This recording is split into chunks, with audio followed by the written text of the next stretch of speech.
Maswerte ako at naipagkasundo tayo ng ating mga magulang upang ikasal.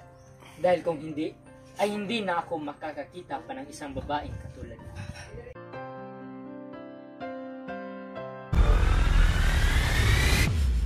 Crispin!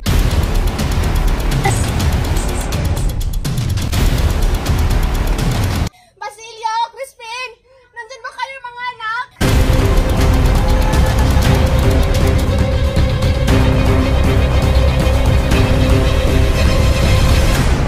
Lang!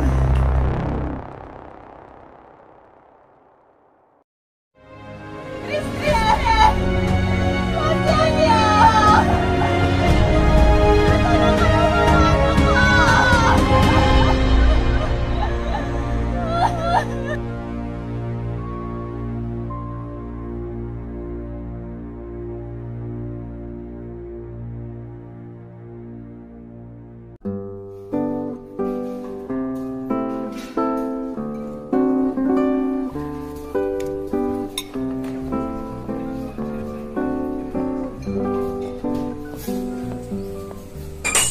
Jesus, Joseph. Maghintay lang kayong mga bulagta.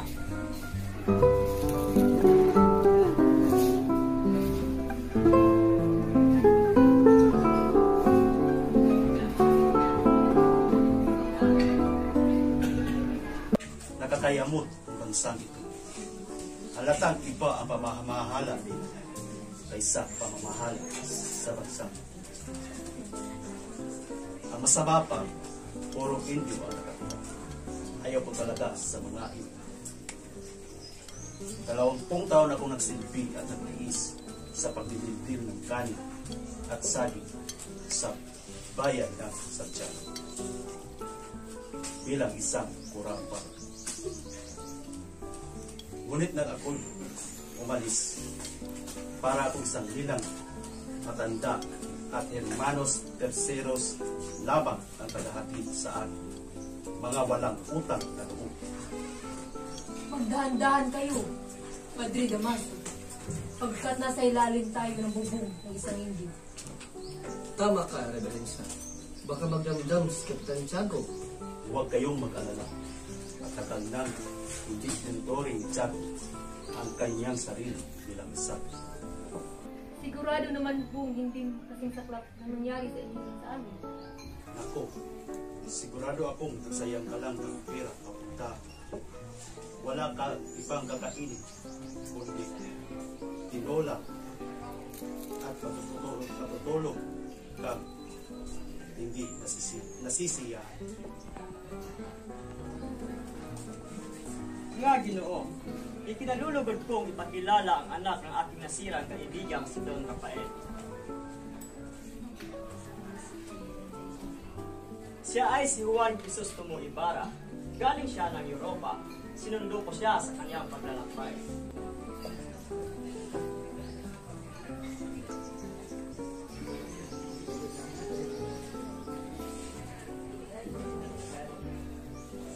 Ikinalulugod ko po kayong lahat na makilala. Aba, Padre Damaso, ang kura ng San Diego. Ikinalulugod ko pong makita muli ang isang matalik na kaibigan ng aking ama. Mukhang nagkakamali ako. Patawad ko, Reverencia. Hindi ka nagkakamali. Ngunit hindi ko kailanman naging matalik na kaibigan ang iyong. Mga mahal kong panauhin, halina't pumunta tayo sa hapag. Handa na ang hapunan.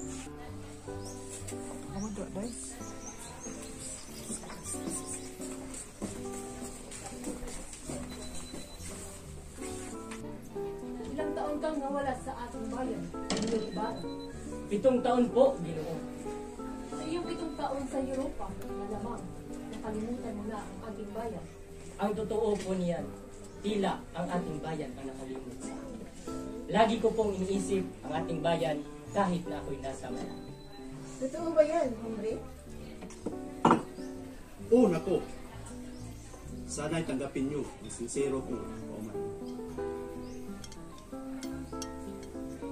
Senyores, Kapitan Tiago, kagagaling ko lamang mula sa Europa. Kaya't naway sana'y maintindihan yon na kailangan ko agad na lumisan. Pupunta ako ng San Diego sa Makalawa para sa Tudulos Santos.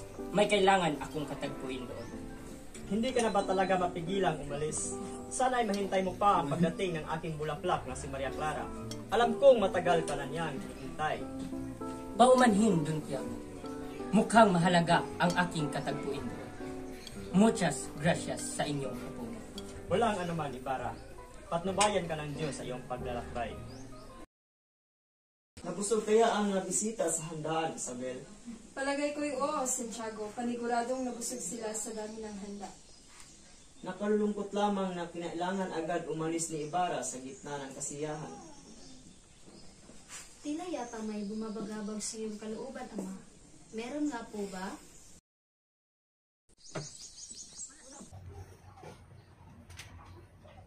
Mahabaging Panginoon, tanghali na. Ano kaya ang dahilan ng kanyang pagkahuli? Ho! Ho! Magandang araw ho, Tia Isabel. Nais ko po sanang makausap si Maria Clara. Ay, nandyan siya sa loob. Halika, tuloy ka.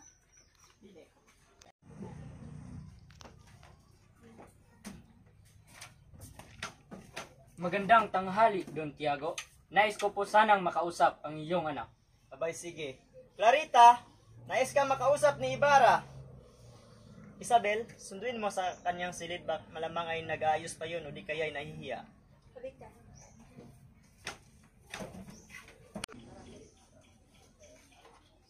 O kaya na pala si Clarita, maaari na kayo mag-usap sa azotea. Kailangan mo ba na may inom, Ibarra? Gracias, senyor. Ngunit hindi na ho kailangan. Maswerte ako at naipagkasundo tayo ng ating mga magulang upang ikasal. Dahil kung hindi, ay hindi na ako makakakita pa ng isang babaeng katulad mo. Napakatamis ng iyong dila, Crisostomo. Siguro'y dahil dyan, ay nabihag mo ang mga kababaihan sa mga bansang iyong napuntahan. Isa ng magandang obra ng Diyos, ang aking sinisinta. Bakit ba ako hahanap ng iba? Sinungaling, hindi ako makapaniwalang sinasara mo ang iyong mga mata pagdating sa ganda ng ibang dilag sa Europa. Ang kagandahan ay nasa panlasa ng tao. Ito ay naroroon sa sumusuri ng kagandahan.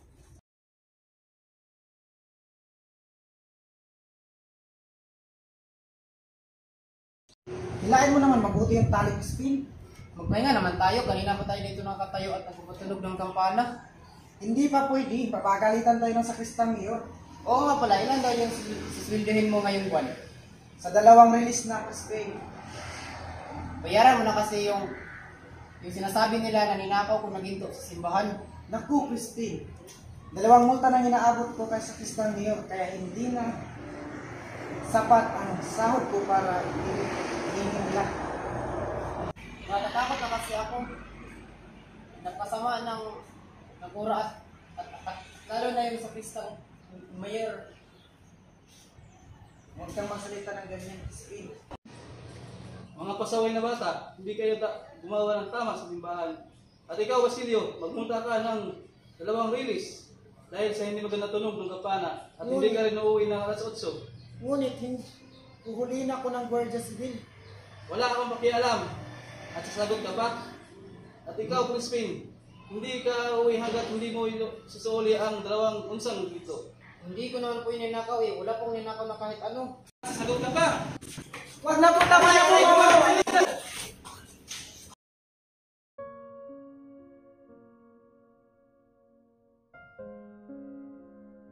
Jesus na Joseph! Anak Basilio, anong nangyari sa iyo? Huwag kayong mag-alala, Inang. Naiwan sa kubinto si Crispin.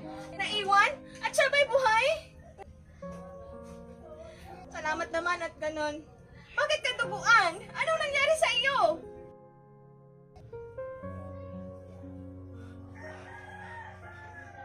Crispin! Diyos ko anak, may problema ba? Ano nangyari sa iyo?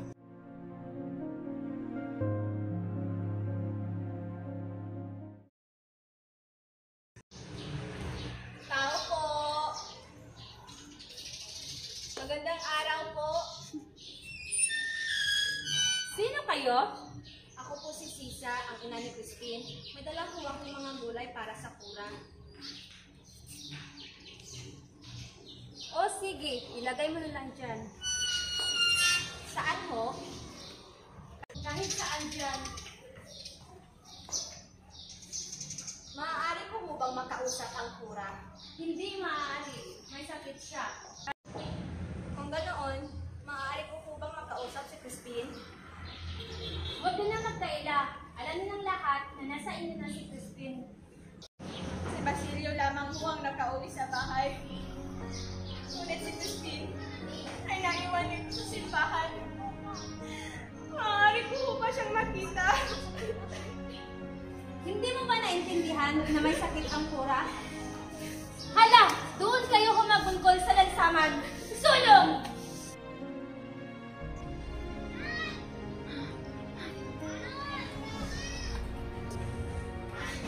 Ikaw ba si Sisa, ang ina ng mga nanakaw na bata? Opo, ako po si Sisa. Ngunit hindi mag-anak ang aking mga anak. Huwag ka nang magmamangmangan pa. Labas ang iyong mga anak.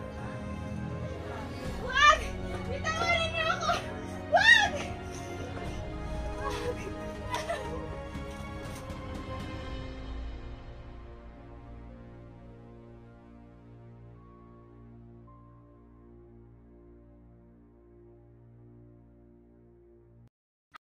Oh, makakalaya ka na daw. Wala nang ipapakain ng gobyerno dito.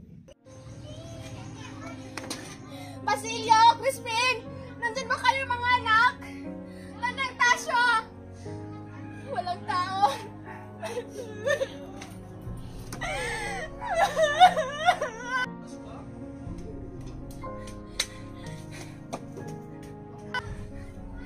Basilio!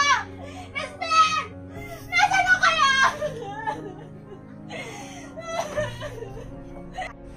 Inang! Inang! Inang!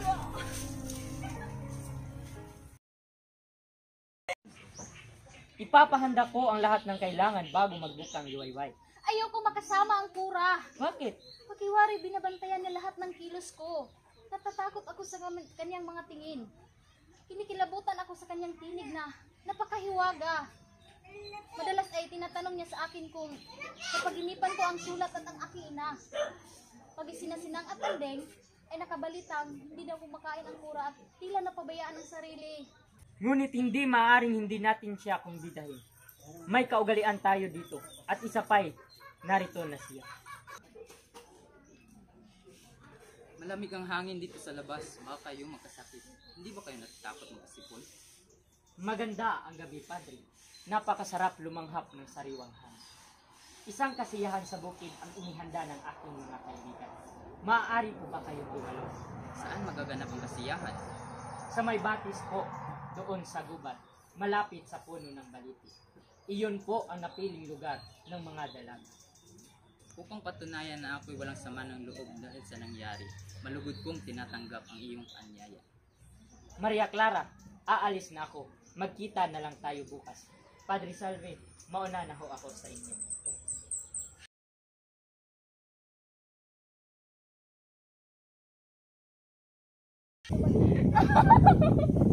Huwag kayong maingay, baka nakakilabog ang ingay sa mga dito. Huwag kayong maingay, hindi ganyan ang dalagang Pilipina noong kapanahunan natin.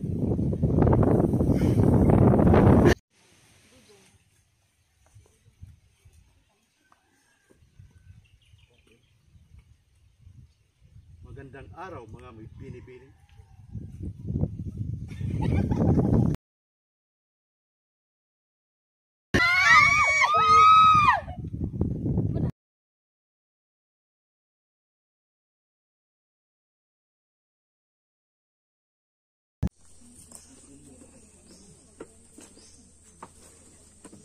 Nariyan pala kayo, Ginoo. Naabala ko po ata kayo. May paglilingkod ba ako sa iyo? May nais lamang po akong isang guni sa inyo. Bakit po kayo nagsusulat ng isang hieroglipiko? Nais ko po sanang humingi ng payo sa inyo gaya ng ginagawa ng aking ama noong siya'y nabubuhay pa. Nais ko pong magpatayo ng isang paaralan at bilang pag-alala na rin ito sa aking kasintahan. Totoong makapangyarihan ang kura Subalit hindi ako lubusang naniniwala sa mga mapang-abusong lakas at kapangyarihan. Ang taong bayan ay maniniwala sa katwiran at pamahalaang may mabuting hangarin. Ang pamahalaan ay walang ibang pakikinggan, hindi ang kura. Sumusunod lamang ang kamay sa idinidiktang isip.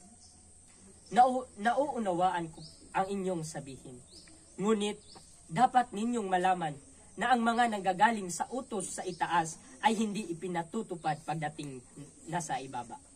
Ang nanunungkulan ay mapang-abuso. Dalawa lamang ang maaari ninyong gawin, ang yumukod sa mga makapangyarihan o hindi yumukod kapalit ay kapahamakan. Hindi ko ba maaaring mahalin ng sabay ang Espanya at ang aking bayan? Bakit ako yuyukod kung hindi kailangan? Sapagkat ang lupang iyong tinatakpan ay nasa kapangyarihan ng mga taong nagpapahalik ng kanilang kamay. Nagpapahalik ng kamay? Nalimutan po ba ninyong sila ang may kagagawa ng pagkamatay ng aking ama? Hindi ko nais ipaghiganti ang aking ama alang-alang sa kapakanan ng relihiyon. Senyor, may gusto pong kumausap sa inyo sa labas. Sino siya? Hindi po siya nagpakilala pero ang sabi niya, kilala mo daw siya. Sige, papasukin mo siya. Elias, hindi ko inakalang ikaw ang darating. Halika, mag-usap tayo. Patawad, senyor, pero kailangan niyo na pong mag-ingat sa rami na ng lihim na kaaway. Hindi lang ikaw ang unang nagsabi sa akin yan. Marami pa po silang nagtatago sa nakangiti at mabuting katauhan. At isa na doon ang nakadilaw sa kanila kanina. At hindi po ako sigurado sa iba. Ang mas mabuti kayo mag-ingat at hindi magtiwala sa lahat. Ikinalulungkot ko lamang ang pagkamatay ng isang taong iyon kanina. Kung nabuhay pa siya, ay malamang napakinabangan pa natin siya ngayon upang matuntun pa natin ang aking mga awa. Sa galit niya, kung siya'y nabubuhay, siguradong magtatago lamang siya sa ating pamamahay. Bakit hindi ninyo ipagpatuloy ang inyong pag-uusap? Nabanggit lamang sa akin ni Ginoong Crisostomo ang mga taong tumulong sa kanya. Nakakatawa ang mga taong kumukuha ng eksperto. Nagpapakita lamang ng isang kamangmangan na nagdunong-dunungang hindi. Ako lamang ang gumuhi ng plano ng simbahan. Subalit ang mga gusaling ipinapatayo ni Ginoong Ibarra ay nangangailangan ng eksperto. Eksperto? Ang paaralan ay binubuo lamang ng 4 na pader at isang bubong na sawali. Magbabayad ang lahat. Ngayon pa lamang ay pinarurusahan ng ama ng isang ulupog. Nangangamatay sa loob ng bilaguan at Walang maaring umalipusta sa aking mahal. Itong paring ito ang pinaka-iniwas-iwasan ko. Isang paring walang utang na loob at walang galang. Isang demonyong nagbanal-banalan. Siguro naman ay dapat siyang mamatay. Huwag, senyor! Huwag mong hayaang magkasala ka sa Diyos. Magdasal ka na, Padre, sa lahat ng santo. Dito makikita natin kung dugo o lusak ang dumadaloy sa ugat mo. Krisos, tumawag! Para sa akin! Maawa ka sa kanya.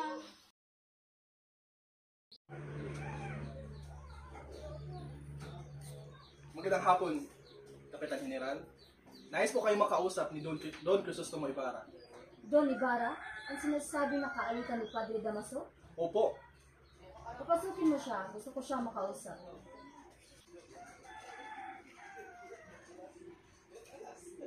Don Crisostomo Ibarra. Nais po kayo makausap ni Kapitan General. Isang karangalan na makilala kayo, Senyor Ibarra. Ginulat po ninyo ako sa inyong kabaitan, kamahalan. Sa bansang ito ay hindi ako itinuturing ng mabuting tao.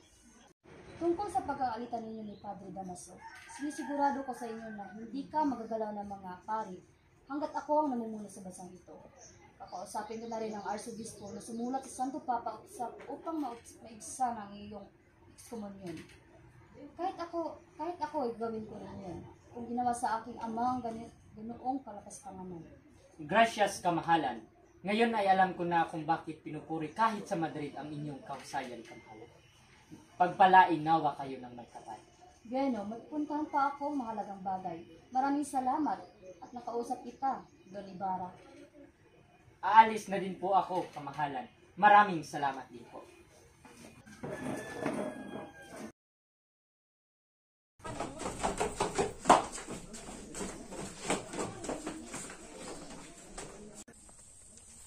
Pinakilala ko sa inyo si Don Alfonso Linares Espadanya. Siya ay inaanak ng kamag-anak ni Padre Damaso at tanging kalihim ng lahat ng ministro. Naparito si Kapitan General? Kasinungalingan. Maniwala kayo. Diyan siya po. Sayang, maaga-aga pa sana ang pagkakasakit ni Clarita. Narinig mo ba, pinsan? Saan ko po kaya siya matatagpuan? May liham po akong dala para sa kanya. Siya po sana isasadyain ko. Di, Espadanya, tingnan natin si Clarita. Alang-alang lamang sa inyo. Hindi gumagamot ang asawa ko, kundi sa matataas na tao lamang.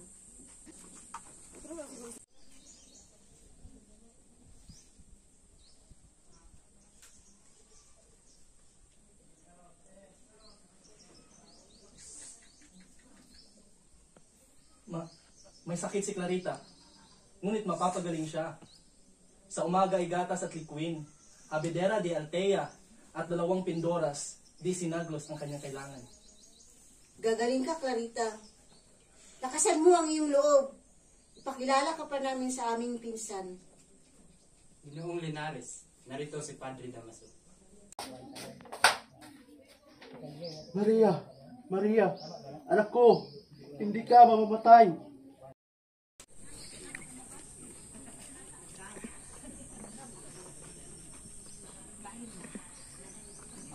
Ikaw pala ang inaanak ni Carlico. May liham siya ukol sa akin, pero hindi kita nakilala. Dangan kasi, hindi ka pa ipinanganak na umalis ako ng Espanya. Nag-aaral po ako ng panananggol sa Universidad ng Central. Diyos ko, hindi ko akalain, isa ka palang may hihing babae. Oo, bibigyan kita ng isang babae. Magkakaroon ka ng mas malaking salapi, Lucas. Papayag ka ba sa aking plano? Opo, ako na po ang bahala dito. Maipangangako mo ba na tayong dalawa lamang ang nakakaalam nito? Mamamatay po ako pag nakatikom ang aking bibig. Pumayag na ba ang kapatid mo sa plano, Bruno? Hindi pa. Lucas, pahiramin mo naman ako ng pera. Kahit 4, 3 o 2 release lang. Ibabalik ko sa iyo ng doble. Ngunit hindi akin ang perang ito. Inilaan ito ni Senyor Ibarra para sa mga taong sumasang-ayon sa plano. Patawarin niyo ako, ngunit hindi ko kayo mapapahiram. Tatanggapin ba natin? Oo, ngunit sabihin na natin kung ilan ang ating matatanggap. Lucas, magkano ba ang mapapala namin? Bawat isa sa inyo ay tatanggap ng 30 piso. At 10 piso bawat isang maaaya nyo. At kung magtagumpay ito, lahat ay sumali, tatanggap ng tig-100 piso. Mayaman si Senyor Ibarra, tandaan nyo yan. Kung gayon, payag ako. Lucas, ako rin.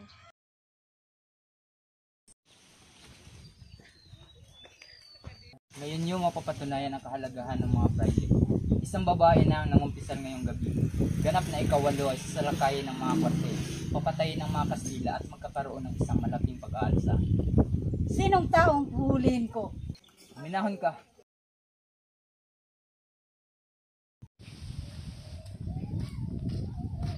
Tuklasan na magkakaroon ng isang malaking pag-aalsa. Kayo ang nakatakdang mapahamak. Kaya't anumang oras ngayon ay sisiklab na ang pag-aalsa. Kaya't umalis na kayo. Saan ako pupunta? May nagtatanong sa akin? Kahit sa anong lugar, sa Maynila o sa bahay ng isang makapangyarihang tao. Paano kung ako ang magsuplong ng pag-aalsa? Iisipin nila kayo'y taksil, kaya't sunugin ang kasulatan, tumakbo at maghintay na lang kayo kung ano ang mangyayari. Yan ang yung dapat nyong gawin. Si Maria Clara? Hindi. Mas mabuting mamatay na lang. Ginoo, tulungan mo ako. Krisosto mo? Ako nga. Nangako ako sa bangkay ng aking ina na paliligayahin kita kahit anuman ang aking magiging kapalaran. Narito ako upang tuparin ang pangakong iyon bagamat ikaw ay hindi tumupad sa ating sumpaan. Palalayain na kita, iniirog ko. patawarin sana ako ng alaala ng aking ina sa sasabihin ko sa iyo. Natuklasan ko sa gitna ng aking nararamdaman ang aking tunay na pagkatao. Ang kinikilala kong ama ay hindi ko tunay na ama. Hindi ako maaaring magpakasal sa iyo sapagkat ibubunyag ang lihim na iyan. Matutuklasan ang naging kataksilan ng aking ina at masisira ang dangal ng kinikilala kong ama. Kailangan mo ng katibayan, Maria Clara. Totoo ang lahat ng aking sinabi. May sulat na iniwan ng aking ina. Ibinigay sa akin ng taong nakakabatid ng aking lihim ang sulat na ito kapalit ng sulat mo sa akin. Totoong pinagtaksilan kita.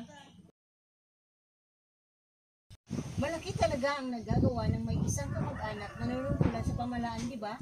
Dahil dyan, nakapagmalabas-pasok sila sa loob ng palasyo ng general. Unang-una pa lang nakikita ko yan sa Ibarra, alam kong siya ay isang pilibustero. Ano pala ang sabi ni Kapitan General sa kalagayan ni Jesus sa Ibarra? Yung kahit may pinsan, siya ay bitay. Hindi. Natakot ka ano? Hindi mo inaasahan ang pagdating ko. Nandito lamang ako para magsaksihan ang kasal. May sakit ka ba, anak? Bakit namumutla ka? Wala ka na bang tiwala sa inaama mo? Sabihin mo sa akin, ano ang nangyari sa iyo? Mahal pa ba ninyo ako? Tulungan mo ang aking ama upang hindi matuloy ang aking kasal. Maaari akong magpakasal kahit kanino man noong buhay pa si Ibarra. Wala namang ibang gusto ang aking ama kundi ang isang connection doon sa nasa poder. Pero ngayong patay na siya, walang sino mang tatawag sa akin na asawa. Kumbento lang o sementeryo ang aking pagpipilian. Anak ko, patawad. Hindi ko sinasadya ang kalungkutan mo. Ibig ko lang ng mabuting kinabukasan ng kaligayahan at dahil ito'y mahal kita. Mahal mo pala ako, huwag mo akong hayaang maging malungkot. Patay na siya. Nanaisin ko na rin mamatay o maging isang madre. Isang madre? Isang madre? Hindi mo lamang alam, anak ko, ang mga misteryong nakakubli sa mga pader ng kumbento. Matanda na ako, hindi na kita kayang pangalagaan, pati ang kaligayahan. Humiling ka pa ng iba.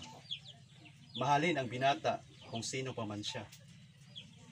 Huwag lang ang kumbento. Kumbento o kamatayan!